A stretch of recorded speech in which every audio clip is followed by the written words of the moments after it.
Welcome to Concrete Block, the podcast where we dive into the latest news and current events from around the world. I'm your host, Walter. Today, we're focusing on the complex and ever-evolving situation in Israel following the recent Gaza war. As the country navigates its political landscape, many are wondering what the future holds for its government and people. The Israeli government, led by Prime Minister Benjamin Netanyahu, is facing significant challenges, including a divided coalition and growing discontent among citizens. The opposition, while fragmented, is seeking to capitalize on these weaknesses to bring about change. However, with the opposition's own internal divisions and lack of a unified vision, it remains to be seen whether they can effectively challenge Netanyahu's leadership. One of the key issues at play is the exemption of ultra-Orthodox Jews from military conscription, which has become a highly contentious topic in Israeli politics. The Gaza war has highlighted the sacrifices made by soldiers and reservists, making it increasingly difficult for the government to justify exemptions for any group.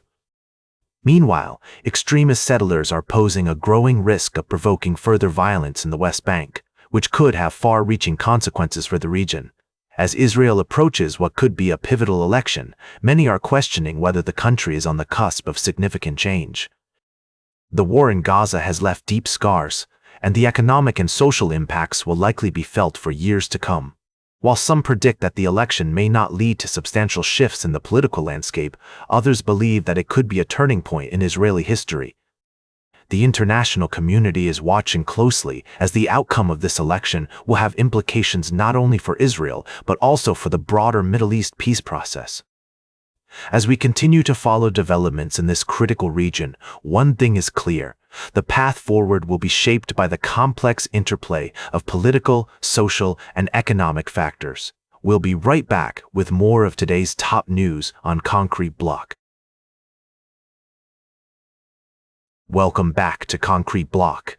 We're diving into the ongoing government shutdown, which has now become the longest in U.S. history. As we explore this complex issue, it's essential to consider multiple perspectives and avoid taking sides.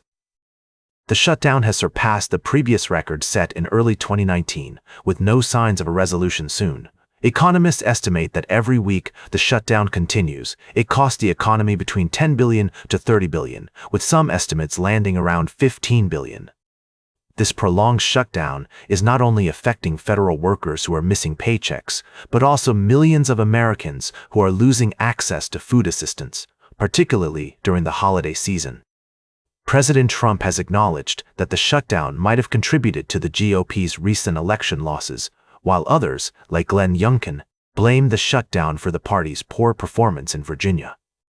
Meanwhile, Senate Minority Leader Chuck Schumer is pressing Republicans to address rising health insurance premiums and the SNAP crisis amid the shutdown. It's crucial to recognize that the economic toll of this shutdown could be more severe than previous ones, given the current fragile state of the economy and concerns about inflation and job prospects. As Jonathan Miller, a senior U.S. economist at Barclays, notes, the experience historically is that government shutdowns don't cause calamity. This time could be different. As we continue to monitor the situation, it's essential to consider the potential long-term effects of this shutdown on the economy and the American people. We'll keep following this story and provide updates as more information becomes available. Welcome back to Concrete Block. As we wrap up today's show, we're going to talk about a significant development in the world of media. You might have heard that Teen Vogue, a publication that has been a staple for many young people, especially girls, since 2003, is undergoing some major changes. The magazine's parent company, Condé Nast, has decided to overhaul its staff, laying off several employees, including those who focused on identity and politics coverage. Now, this move has sparked a lot of debate and concern among fans of the publication, as well as former staffers. Many are worried that the loss of these voices will silence important perspectives, particularly those from marginalized communities.